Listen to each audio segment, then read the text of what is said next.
architect canvas, a cosmic genesis in the void. Welcome to alternate realms, where we unravel the threads of worlds that never were. Today, we dive into a reality where creation isn't just a divine act. It's the masterpiece of a cosmic entity known as the architect. This is the story of how a universe was born, not with a whisper, but with a symphony of light, chaos, and wonder. Buckle up, because this Genesis is unlike anything you've ever imagined. In the beginning, there was only the void, a boundless expanse of shimmering obsidian, where time and space were mere whispers. Within this nothingness, the architect awoke, a sentient force of infinite creativity, its essence of kaleidoscope of radiant threads. Unlike a god bound by dogma, the architect was an artist, driven by a compulsion to weave order from chaos. Its first act was to sculpt the Nexus, a crystalline herb that would become the heart of a new universe. The Nexus was formless, a churning maelstrom of liquid starlight and shadow. The architect's voice, less a sound, more a vibrant echo. Let there be radiance.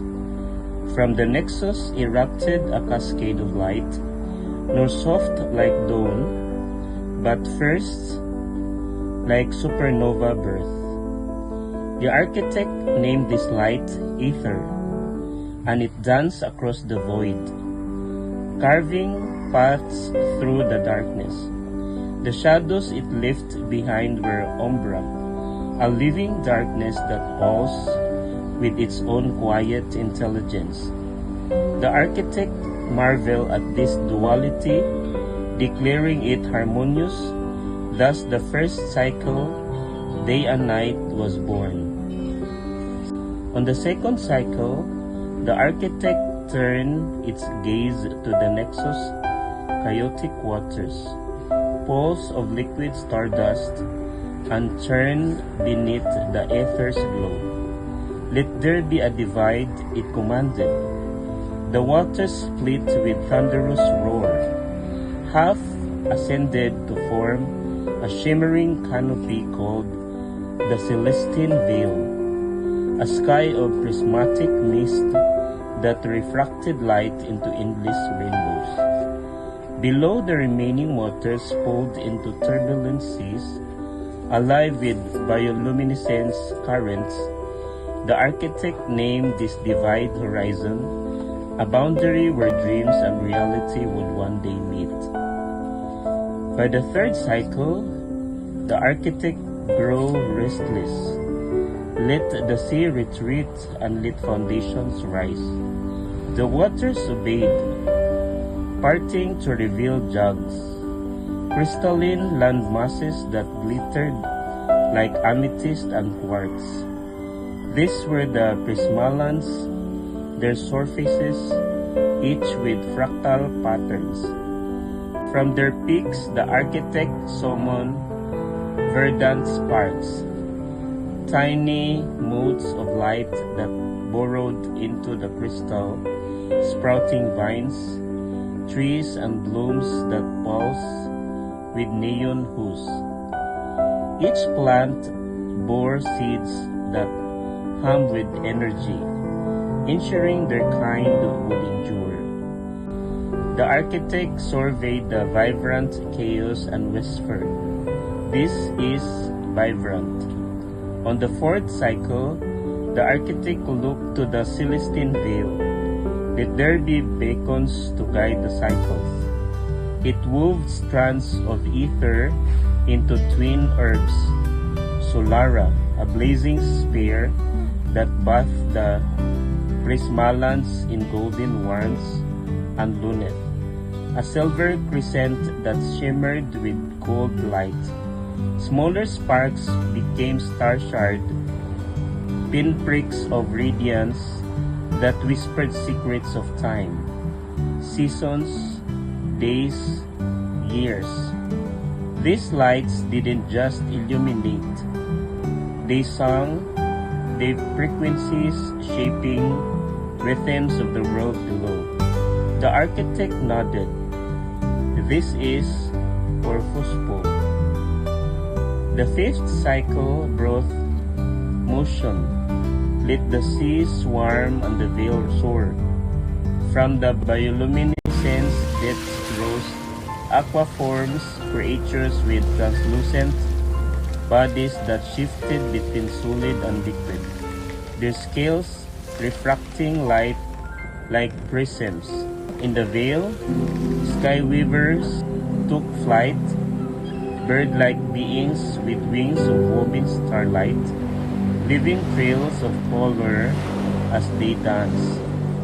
Each creature carried a core spark, ensuring their descendants would mirror their forms. The architect blessed them, spread, multiply, fill the realms. Their chorus of life was exhilarating. On the sixth cycle, the architect turned to prismallands. Let the earth birth guardians. From the crystal soil emerged terra creatures, majestic beasts with hides of gemstone, nimbles, crawlers that skittered like living opals, and gentle grazers that glowed softly. Each bore a core spark, tying them to their origins. Then the architect paused, its threads of intent converging. Let us craft the sentinels, reflections of our essence. From the prismallands pour its shape being called a 13, human-like, but with skin that shimmered like veil and eyes that held the light of star-shard. Male and female, they were equal in form, cast to harmonize with the Nexus. The architect blessed the 13. Multiply, steward, and weave your own stories. The verdant sparks are yours to nourish, and all life is yours to protect. It gifted the prismallands bounty, neon fruits, and glowing grains. From sustenance and ensure the terra creatures and sky weaver had their own vibrant forage. As the sixth cycle closed, the architect surveyed the Nexus, now a symphony of light, life, and color. This, it declared, is a masterpiece. And so, the Nexus was born, a world of crystal, light, and endless possibility. But what happens next? Do the Etherkin unite the realms? Or do the Umbra's shadows stir unrest? That's a story for another episode. If you love this cosmic genesis, smash that like button, subscribe, and tell us in the comments, what if reality should we explore next? Until then, keep dreaming beyond the stars. Thank you.